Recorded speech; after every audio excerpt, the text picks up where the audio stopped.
আপনাদের মধ্যে অনেকে আছেন জন্ম নিবন্ধনের কপিটি অনলাইন থেকে ডাউনলোড করতে চাচ্ছেন। কিভাবে করবেন চলেন দেখিয়ে দিই। তার জন্য আপনি গুগল ক্রোম ব্রাউজারটি ওপেন করবেন। এখানে এসে আপনারা লিখবেন everify.bd.ris.gov.bd লিখে আপনারা সার্চ করবেন। এই ওয়েবসাইটটি আপনাদের সামনে চলে আসবে। এই ওয়েবসাইটের লিঙ্ক আপনাদের জন্য ফার্স্ট কমেন্টেও দেওয়া থাকবে। আপনারা লিঙ্কে ক্লিক করে এই ওয়েবসাইটটিতে চলে আসতে পারেন।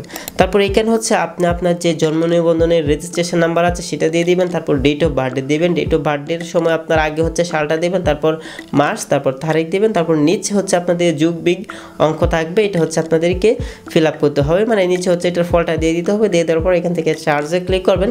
তারপর আপনারা দেখতে পারবেন আপনার সামনে যেই জন্ম নিবন্ধন কপিটি আছে সেটি চলে আসবে। এটি যদি চান আপনার ডিভাইসে সেভ করে নেবেন, তার জন্য কর্নারের দিকে আপনারা থ্রি ডট দেখতে পারবেন, এইখানে ক্লিক করবেন। তারপর এখান থেকে শেয়ারে ক্লিক করবেন। শেয়ারে ক্লিক করার পর আপনারা পিন সিলেক্ট করবেন। তারপর এখান থেকে হচ্ছে আপনারা আপনাদের যেই জন্ম নিবন্ধনের কপিটি আছে সেটি একেবারে সার্টিফিকেট আকারে দেখতে পারবেন। এটি যদি চান আপনার ডিভাইসে সেভ করে নেবেন, তার জন্য কর্নারের দিকে থ্রি ডটে ক্লিক করবেন। তারপর এখান থেকে সেভ পিডিএফে ক্লিক করে আপনার যে কোনো একটি হোল্ডারে আপনি চাইলে নিয়ে যেতে পারেন।